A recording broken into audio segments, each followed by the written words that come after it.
Alright, so this is my 2025 UFL to NFL radar video. We're going to talk about all of the UFL guys from the 2025 season who I think have a legitimate chance of making it to an NFL roster in some capacity.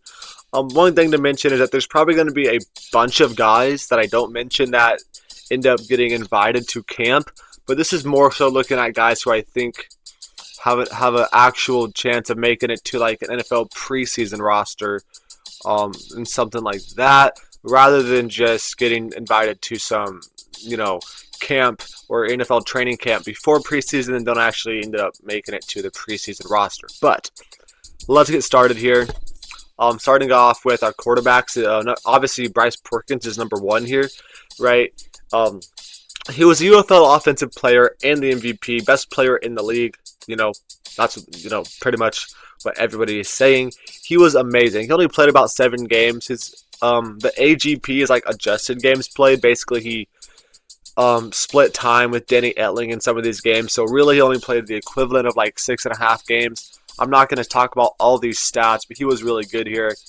9 touchdowns to 2 interceptions. Good rushing yards there as well. 108 passer rating with a 69% completion.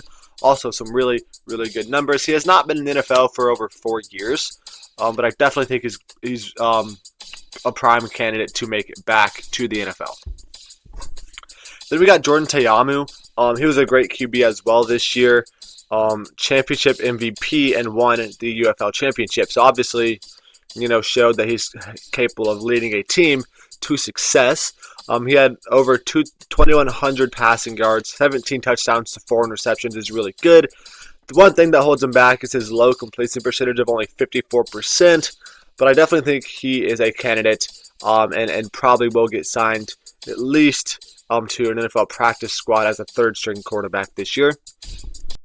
And then next up is Luis Perez, who also was really good this year. 71% completion percentage is amazing. That's really, really good.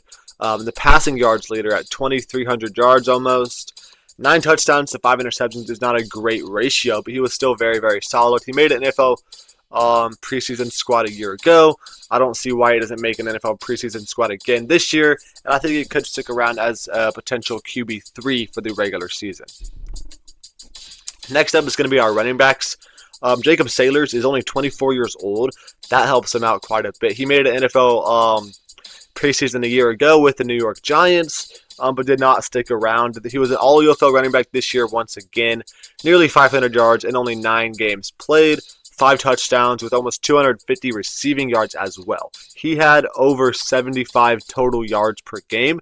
That is a really, really good number, and I definitely think he has a chance of making a legitimate NFL roster this season. Then we got Toa Tawa, who has not been in the NFL in any capacity that I could find. He was a great running back. He only played in 7 games, but if he did play in all 10 or even 9, he probably could have been an all-UFL running back. He was likely left off because he only played 7 games. But he had over 350 rushing yards, 76 receiving yards, and 6 total touchdowns here in only 7 games. 6 touchdowns in 7 games is really, really good. And he had over 60 total yards per game as well. Next up is Jashawn Corbin. He's only 24 years old. That also, again, helps him. He was an NFL squad a year ago in the preseason. He was an all-UFL running back. He had over 500 yards in 10 games. 138 receiving yards as well is pretty good. 4 touchdowns. 5.3 yards per carry is also, a pretty good number. Better than the previous running backs that we've mentioned as well. So he was doing really good all season long. One of the very few bright spots for this Brahmas team. Then we got Zaquandre White, who's 26. Was in the NFL like 3 years ago, I believe, with the Las Vegas Raiders. He was a great running back this year, over 300 yards in only 8 games. Another about 100 receiving yards with 4 total touchdowns this year. Now we get into our wide receivers. We got Deon Cain, who was, I believe, on the Buffalo Bills last year all the way until December. So he was actually like a legitimate practice squad guy for them. I'm not sure if he actually ever got in a regular season game, but it was at the very least on a practice squad through December, which is obviously, a pretty good feat, and definitely also helps his case for getting back into the league this year. He had over 500 yards and 6 touchdowns in only 9 games played, and the 17.7 yards per catch is a very good number. Next up is Chris Rowland. He's 27 years old, has not been in the league for about 4 years, but he was an all-UFL wide receiver and an all-UFL returner. So he was a great punt returner and kick returner, which is likely what he's going to be mainly looked at here. If he does make it to an NFL roster, he probably gets in some situationally with the wide receiver spot, but he's probably going to be a primary return man in the UFL, which is kind of what we saw with Kevontae Turpin a few years ago with the Dallas Cowboys, and now he's kind of worked his way into like a legitimate wide receiver 3 option. So I think Chris Rowland could be on a similar trajectory. He had over 500 yards and 3 touchdowns in his 10 games played, and he actually did throw a touchdown pass as well, so he could have some versatility with a trick play or something if they so happen to choose that. Then we got Cornell Powell, who was with the Seattle Seahawks in January of last year. Technically it's even this year, but last NFL season. He was with the Chiefs the majority of the regular season on the practice squad, then got signed to the Seahawks practice squad. He was a great receiver this year. Over 400 yards and 7 touchdowns in only 9 games played, and he had a pretty good postseason stats as well. Next up is Malik Turner, who is 29 years old, so that's kind of going to hold against him a little bit. But he was on the NFL roster in November of last year, so definitely has, very recent NFL experience. 360 yards and 4 touchdowns in 10 games played. He also had 3 touchdowns at 150 yards or something close to that in the UFL championship game, which obviously is going to help his case quite a bit. Then we got Justin Hall, who is another great receiver.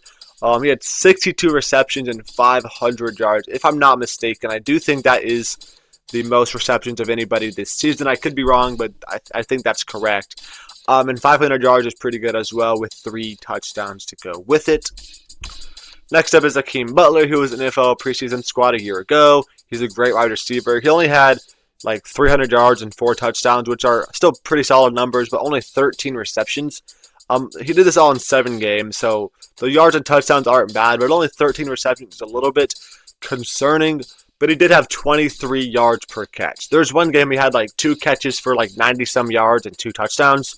So he's definitely a big play threat, which is what he's likely going to be relegated to if he does get on an NFL roster in some capacity.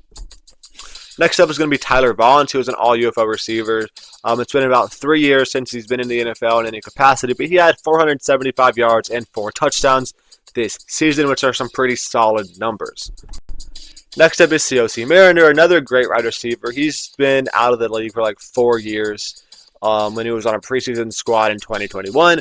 But he had over 500 yards and 30 catches this year. But he did only have 1 touchdown, which is not great. But he still had really good stats otherwise. Now we'll get into our tight ends. We got Braylon Sanders here, who was on NFL squad in October of last year. Right, he had 330 yards and 3 touchdowns in only 7 games played. And similar to Akeem Butler, he only had 13 receptions. But he had 25.5 yards per completion, which is really, really good. It shows he's going to be a big play type of guy, a deep receiving threat at tight end, which is pretty good, for the NFL. Next up is Sal Cannell, who was an all-UFL tight end, was on a preseason squad, I believe, with the Buccaneers a year ago. 474 yards, 44 catches, and 1 touchdown last season. Pretty good numbers. You would like those touchdowns maybe to be a little bit higher, but those are some really solid receiving numbers for a tight end. I mean, for anybody in general, but especially for a tight end. Then you got Gunnar Oaks here, who I couldn't find any NFL stats for him, so I don't think he's ever been in the NFL in any capacity, but he was an all-UFL tight end, so I definitely got to mention him. 162 yards and 2 touchdowns this year. Those stats don't scream anything crazy. But again, he was an all-UFL tight end, so part of that could be his blocking skills, which is definitely something that NFL looks at. It's just something that's not going to show up in the stat sheet. Next up is going to be some offensive linemen who we have no stats on because, I can't really find a bunch of offensive lineman stats. But we got Mike Panasiewicz, who was an all-UFL center and was on a preseason squad a year ago. Savion Gonzalez, who's been on a preseason squad like 4 years ago, but he was an all-UFL offensive guard. You got Cole Cabral, who was on a preseason squad last year and another all-UFL offensive guard. Then you got Yasir Durant, preseason squad like 4 years ago, who was an all-UFL offensive tackle. And then you got Ryan Nelson, who I couldn't find any previous NFL experience, but again, he was an all-UFL offensive tackle. So now get into some defensive guys. Willie Taylor, preseason squad like 2 years ago. He's only 25 years old still. He was a great defensive tackle. He had 7 sacks, 2 forced fumbles, and 2 fumble recoveries in 10 games played. Those are some really good statistics there. Then you got Andre Mintz, preseason squad like 3 years ago, but again, he had 5.5 sacks, 2 forced fumbles, 2 fumble recoveries, and only 9 games played. Pretty good numbers there once again. Joe Wallace, all UFL D tackle. He had 38 tackles, 10 tackles for loss, which is really good. 4.5 sacks and a fumble recovery. Some really good numbers all around. He got Perion Winfrey, who was an all UFL D tackle. Was on the NFL squad in like June of last year, so I believe he was just a rookie in the NFL last year. Got signed, did some mini camps in June, but didn't make it to the actual training camps. But he was still solid this year. You know, almost 30 tackles, a sack, a forced fumble, and 4 pass deflections as a defensive lineman is pretty good. Then you got Pita Tomopenu. I don't know if I said that right, but he's been on a preseason squad like 2 years ago. He was a defensive player of the year this year and an all-UFL edge guy, so definitely a guy the NFL scouts will be looking at. 7.5 sacks, 3 forced fumbles, 2 fumble recoveries, and only 9 games played. Really, really good numbers there. Then you got Jordan Williams, who was a great linebacker. He was the tackle leader this year with 78 tackles in 10 games. Nearly 8 a game is pretty good. A forced fumble, a fumble recovery, an interception, and 2 pass deflections is pretty good for him. Then you got Anthony Hines, who was an all-UFL linebacker on a practice squad at least up until October. 53 tackles in 8 games is pretty good with 3 sacks and 2 fumble recoveries.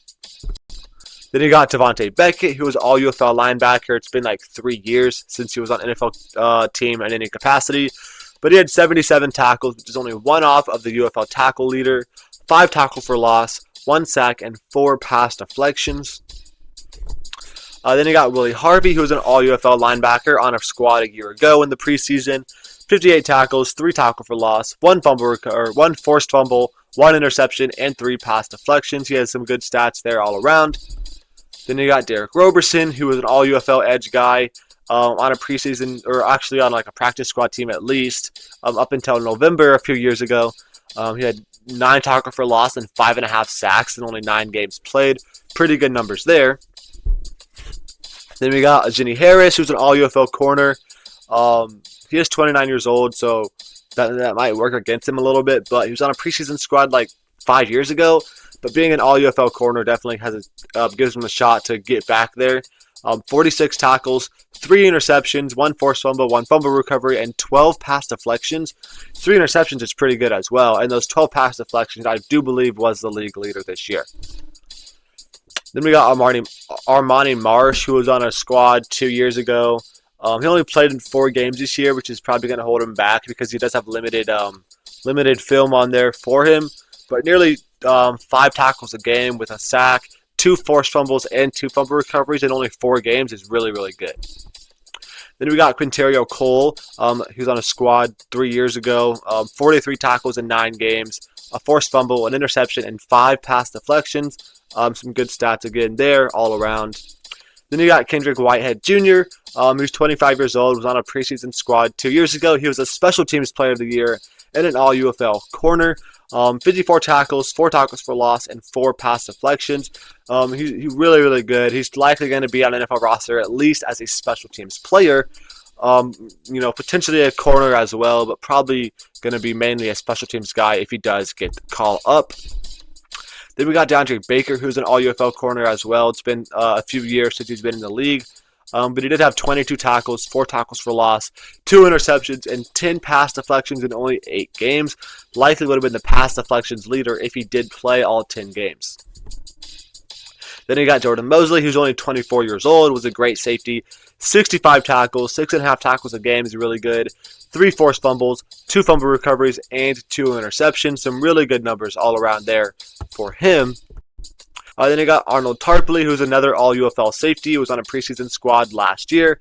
54 tackles, 1 forced fumble, 2 interceptions, and 5 pass deflections. You got Leon O'Neal Jr. On a preseason squad like 3 years ago. He was an all-UFL safety this year. 46 tackles, and he had some of everything. He had a sack, he had a forced fumble, a fumble recovery, an interception, and 3 pass deflections.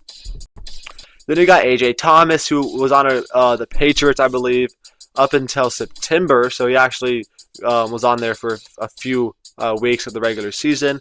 He had over 40 tackles with 2 interceptions and 5 pass deflections himself. Then we got Brad Wing, who was the all-UFL punter, was on a squad in January of 2024. He is 34 years old, so he could be close to retirement, I suppose. But again, as a punter, they usually have longer NFL careers. 48-yard average is pretty solid. He had 12 of his 36 punts inside the 20. I feel like that's a pretty good percentage, with only 3 of them being touchbacks. Is also pretty good. Then you got Harrison Mevis, who was a rookie kicker in the UFL this season. He's was in the NFL practice squad a year ago after being an undrafted rookie. Right, he only missed 1 field goal all year, 20 for 21 for 95.2%. His long was only 54, so it's not like super long, but he did kick like a 62 or 63 or something in college. So he definitely does have the range, and I would expect him to probably be an NFL kicker this next year. And then we got Rodrigo Blankenship, who was an NFL kicker for a few years. It's been 2 years since he's been in there. But he was 21 for 22 for 95.5%. Very, very good numbers there. The only field goal he missed was a 58-yard attempt. So you can't really fault him too much for that. His long this year was 56, which I think his NFL long was only a 53 or a 54. So he actually did improve his NFL long by a couple of yards and was very, very efficient this year. So there's probably like a 99.9% chance that this guy is an NFL kicker next year. Then I'm going to mention Alexander Matheson. He was the all-UFL long snapper. I don't know how many NFL teams are going to be looking for long snappers, but I guess this guy is one of the guys to look for. But that is going to be it for this video. Thank you for watching. Make sure to check back later this week. I'll have some more NFL or more UFL content for you guys. And goodbye.